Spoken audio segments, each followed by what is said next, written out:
Baruchim Habayim. I would like to share a revolutionary insight in the very first Rashi al HaTorah. Rashi famously begins, Amar Rabbi Yitzchak Lahaya Tzarch Lahaschal HaTorah Ela Me'achodesh Hazel Lachem Shehi Mitzvah Rishayna. The Torah should have began with the very first mitzvah that Klal Yisrael was commanded, namely Kiddush HaChodesh. Why does it begin with Bereishis? Kayach Masav Higid La'amoy Lases Lahem Nachlas Goyim. That if the nations of the world say, we're occupiers, we're colonizing the land, you conquered the land of the seven nations, we say the whole world belongs to God. Bereishis bar lakim. He created the world. He created it. He gave it to who He wanted. He gave it to you, and He took it away, and He gave it to us. The very first Rashi al HaTorah. And every year we read this Rashi, and it's even more relevant as the years go by. Could there be a more relevant opening message of the Torah than who is the rightful owner of the land of Israel? However, there's an obvious question on this Rashi. My dear friend Rabbi Yaakov Eliyahu Davidoff showed me from the Sefer Yikara Mepninim. It's also in the Sefer Shari Yehoshua of Rabbi Yeshua Atiyah. The obvious question is, there's a halacha in Choshen Mishpat, Siman Reish Mem Aleph. If you give someone a gift, you can't retract. You can't take it away. If you give someone a pen, you can't wake up the next day and say, I don't like how you're using it, I'm going to take it back.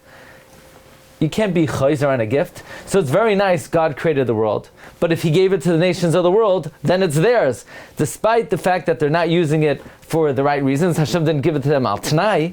So then how could He retract the gift? What does Rashi even mean that this is an answer to the nations of the world, who when they say we're occupying their land, we say God created the world, He gave it to who He wants, and now He takes it away. But once you give a gift, you can't take it away. So this is not a good way to respond to the nations of the world.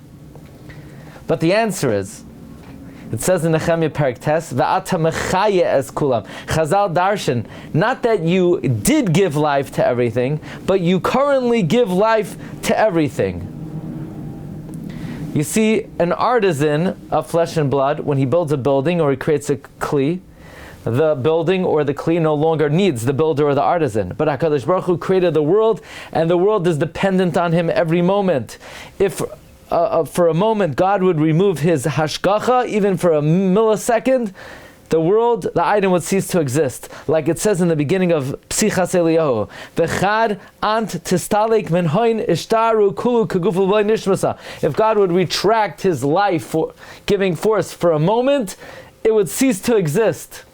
This is the meaning of Kayach Ma'asav Higid La'amoy, the strength of His acts. Otherwise, what does Rashi mean? Kayach Ma'asav Higid La'amoy, the strength of His actions. What's the strength of His actions? What Rashi is saying is that the response to the nations of the world is when they say we're occupying their land.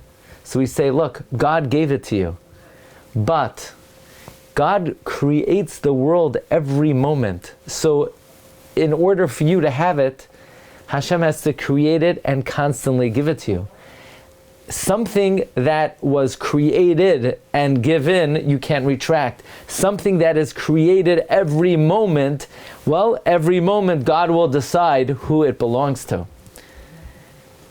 This important insight into Rashi and how He addressed the nations of the world who say that we're occupying their land, and the answer is, well, God gave it to you, but He no longer gives it to you.